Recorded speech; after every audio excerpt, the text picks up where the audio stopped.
We have a lot to cover in today's video, including some big trade rumors on the Winnipeg Jets. According to Frank Valley, several top stars may all be moved out this offseason, sparking a rebuild in Winnipeg. Plus, we have some other trade rumors involving the Washington Capitals. The Ottawa Senators sales getting closer to being finalized, and there's some speculation that one of the groups would like to have Patrick Roy be the next coach of the Senators. We'll get into that, plus other news around the Montreal Canadiens have a signing. The Pittsburgh Penguins and Philadelphia Flyers have both made significant moves in their front office. A lot more coming up next. So welcome back to another video here at Top Shelf Hockey. As I mentioned, we have a lot to cover here today. First up, we do have a signing in Montreal. The Montreal Canadiens today have announced that they've signed forward Michael Pezzetta to a 2-year contract extension valued at $812.5 thousand per season. So a pretty cheap, team-friendly contract, low risk. Pezzetta's been a fourth liner for the most part. Appeared in 63 games last year, putting up 15 points.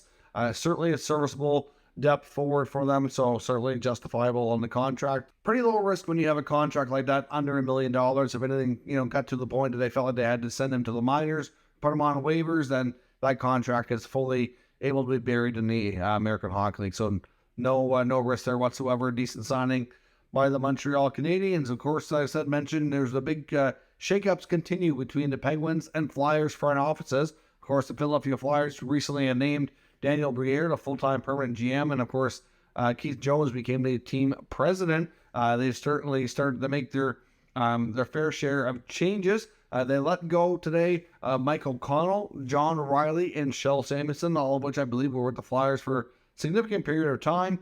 They promoted Alan McCauley. He's a new assistant general manager to Daniel Briere. They've also promoted Riley Armstrong, who's the new director of player development.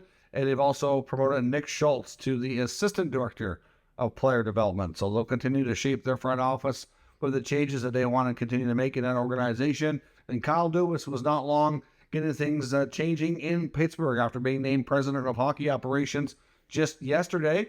They've all let go of Alex Shaw, who was the director of hockey strategy, Tina Murray, who was the senior vice president of sports science, and Kerry Huffman, who was the director of pro scouting. They've all been let go by the Pittsburgh Penguins. No word yet on who will replace them in their existing role. So both the new operations in the state of Pennsylvania making significant changes there. Now, as I mentioned, we have lots of other things to talk about today. I want to get started first with the Ottawa Senators and their ownership situation and a rumor around Patrick Roy.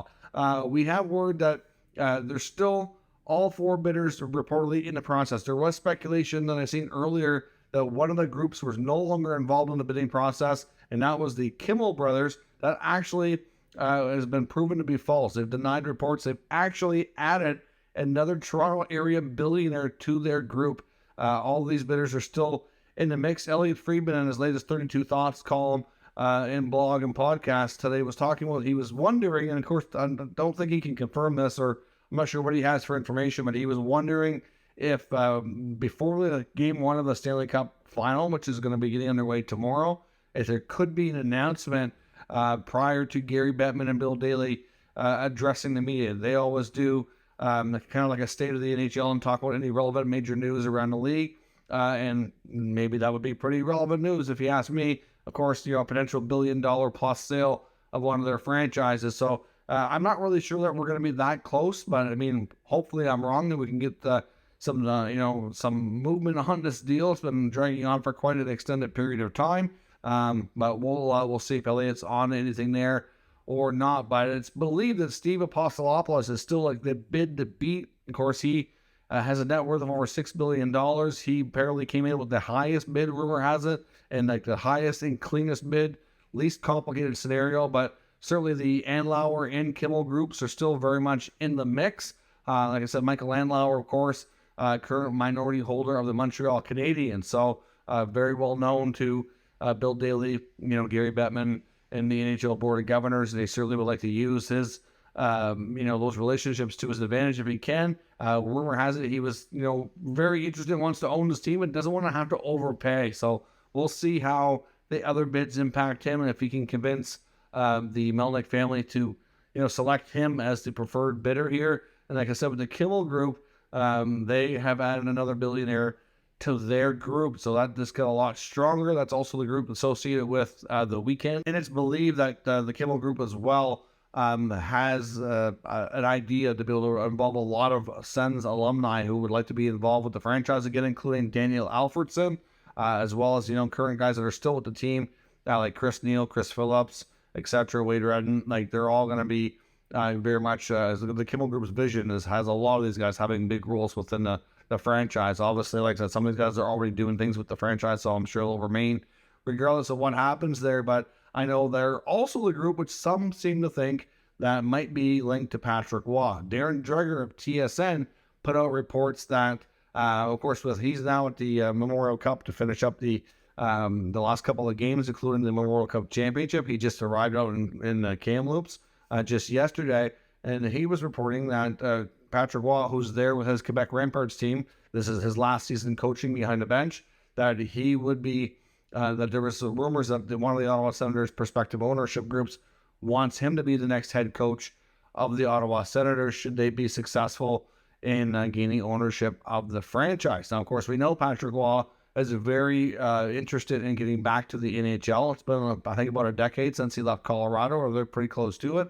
I know some people are skeptical of him, but, the players who he's coached in junior absolutely love him. He has a, very fiery personality, but I think he's known as a good motivator as well. He's had a ton of success in junior, so I don't think that should be, completely discounted. And, there's a lot of teams that he's talked to in recent years and hasn't really materialized into a new opportunity, but it's certainly one of the legends of the game as a player. Already has some NHL coaching experience and has a lot of coaching experience in junior, and very well could be Memorial Cup Championship coach here soon. The Remparts are already in the final game of the tournament to play for the championship. They've had a good run so far, and they're certainly the odds-on favorites to be Memorial Cup champions here. So we'll see how this works out. No guarantees, of course, that the group that Waugh is linked to gets ownership, but it certainly will be interesting. I know Pierre Dorion has made his rounds, appearing on a few Senators-based podcasts recently,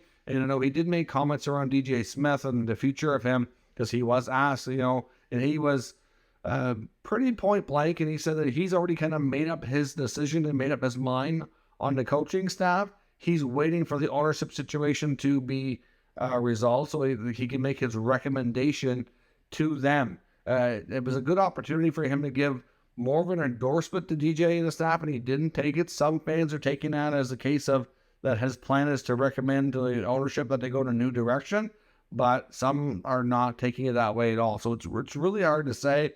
In some ways, he was quite complimentary of DJ as well. So we'll have to see what happens here. It's really difficult to say. If it boils down to Pierre, keeping his job or not, obviously he's going to make decisions that's going to not only be good for the franchise, but to try to protect himself as well, which you can imagine anybody else would do. So we'll see. Hopefully this weekend brings an end to the ownership situation in Ottawa, and we get an idea who the preferred bidder is.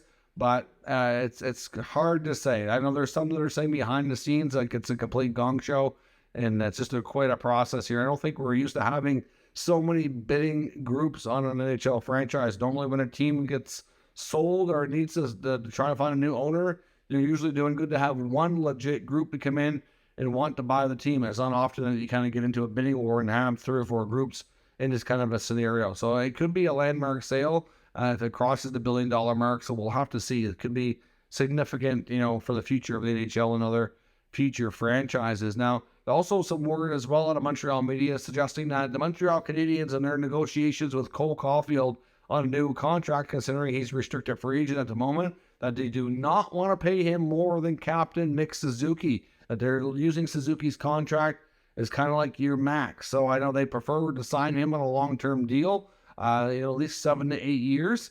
But that's going to be interesting because, considering how of a prolific of a goal scorer he's been, yes, he's had some shortened season due to injuries and whatnot. So it's not like he has a 40, 50 goal campaign officially on his record or on his resume, but he's, scored at a high enough level that he projects to be that going forward. So you do have to wonder that I think he's going to be looking for some, fairly big time money. And, will the Suzuki contract be enough to get the job done?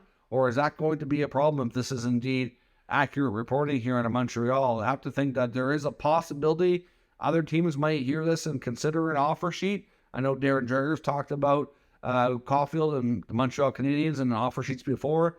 And he said there was no doubt that Montreal would match pretty much anything, of course, assuming it's not completely ridiculous when it comes to Cole Caufield, that they're not going to let another team come in and swoop him away like they've seen happen with Jesperi Kotkaniemi. That was just too much money to consider. And I think, at the end of the day, Montreal is content with the decision that they made in that regard. I don't know if they're completely thrilled, of course, because it was a different regime with Marc Bergevin. They took that first-round pick that they got in a compensation and flipped it for Christian Dvorak.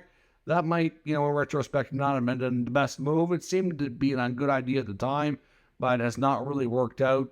But letting Kotkaniemi go, I think, was the right choice. But letting Caufield go is a completely different story.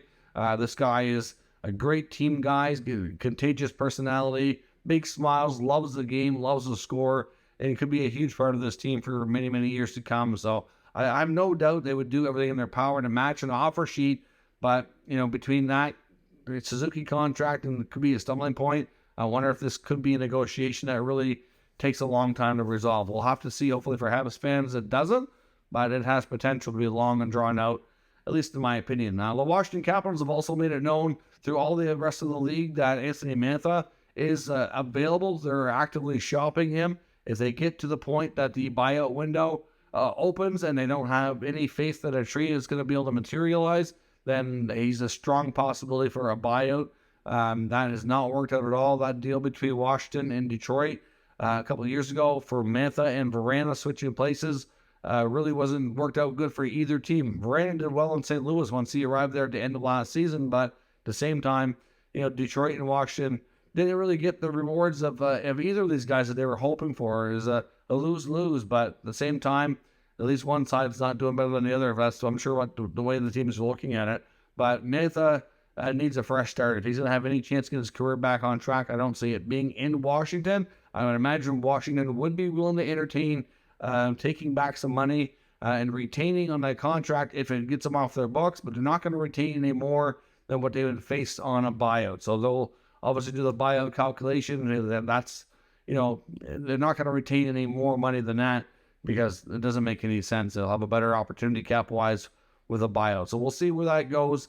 Either way, I don't expect him to be in Washington next season. Now, the Winnipeg Jets could be a really, really, really busy team. Frank Saravalli put out a new article today for dailyfaceoff.com with his updated trade bait board, and it's heavily focused on Winnipeg, with all of their top guys being in the top 20. And he writes that it would not be one bit surprising to him if all of their rumored guys that are on the block, if they're all moved. Now, some people think one or two will likely go for sure, and it really boils down to what they can find for trades with other teams. Of course, it takes two to tango, and they're not going to give these players away. But when it comes to Pierre-Luc Dubois, Mark Scheifele, Blake Wheeler, Connor Hellebuyck, Frank thinks it's a real possibility that all of them could be moved before the beginning of next season, between the draft and early part of free agency. We could see some significant trades here out of Winnipeg. Of course, we know Pierre-Luc Dubois' desire to go to Montreal, and that's still, likely the destination. We don't know what the kind of trade is going to be. We've talked about that at great length, but I do fully suspect Winnipeg and Montreal to be highly engaged around Dubois. When it comes to Blake Wheeler, it's really hard to say where he's going to end up. He's got 1 year left at $8 million. Winnipeg could eat a little bit of money in that contract, but it's going to be a little bit trickier to move. Scheifele, there's a possibility he could be more likely to be extended. Obviously, Saravalli makes mention that it might be a tougher trade for Cheveldayoff, just from a personal standpoint, that Scheifele was the team's first draft pick, been there since they went back to Winnipeg, moving from Atlanta, and, there's probably a sentimental factor there, but it's the right thing to do to move on and get what you can and start the next phase of the Winnipeg Jets. They've been, after making a run to the Western Conference Final a few years ago, they've been mediocre at best. They're just kind of spinning their wheels. They need some changes, and they need to get younger and start adding more pieces to the puzzle here to help with the future. Lots of teams out there that would probably be willing to entertain a trade for Scheifele. You could look to Washington, who probably wants help at center. A team like Boston, if they lose Krejci and Bergeron, that could make a lot of sense for him as well. So there's a number of teams out there that Scheifele could go to. So I would suspect that that won't be difficult when it comes to an interest level. But as Saravalli said, Cheveldayoff in Winnipeg could be one of the busiest teams and most fascinating and interesting to watch as they unload some of these top players. When it comes to Connor Hellebuyck, he mentions numerous teams that would likely be in the mix. He mentions the Los Angeles Kings. They might be able to offer up a package that include a defenseman like Sean Durzi, maybe Gabe Vilardi. That could be a huge part to help them move forward with a younger team. If Buffalo really wants to do something with goaltending, of course, they have Devin Levi, but it's rumored that they might want to bring in a veteran to work with Levi. If they don't want to go with Levi and UPL, for example, then maybe they bring in a veteran and UPL is part of a trade package. So Pekka Luukkonen could go with a prospect, or even a first-round pick or something could go out for Hellebuyck. That's, something that you could see. The Ottawa Senators were mentioned as a potential destination. They're in a similar boat. They want a goalie to work with Anton Forsberg or Matt Sogard. Maybe Hellebuyck's the guy, but they probably don't want to do that deal if they're not sure they can extend him. Sarah Valley feels like they'd probably ask for a player like a Shane Pinto or something in return, and that might be a non-starter for Ottawa. They may not want to move the young centerman, so it's difficult to say. As much as Ottawa has the assets to make it work, do they have the assets that they're willing to part with to make it work? Is a complete other question. Other teams that could be in the mix could include Detroit. Hellebuyck is a Michigan native, so there could be some interest there. I don't know that they'd have the assets, though, to really intrigue Winnipeg, whereas I think Buffalo, Ottawa, LA would all have a much better chance as well. So we'll see what happens, but like I said, Winnipeg going to be extremely busy and what to watch there. When it comes to other players in the Jets, I'm not really sure you're going to see guys like Ehlers or Connor moved. If they get the crazy offer they can't refuse, you never know. But either way, I think that those four guys mentioned are a good chance they're all not back next year. We see a completely different team in the Winnipeg Jets organization. So let me know your thoughts on all of today's news and rumors down in the comments. We'll discuss further. If you're new to the channel, make sure you subscribe and stick around. We'll keep you up to date with the latest news, rumors, and analysis of all 32 NHL teams. Thank you for watching, and I'll catch you next time.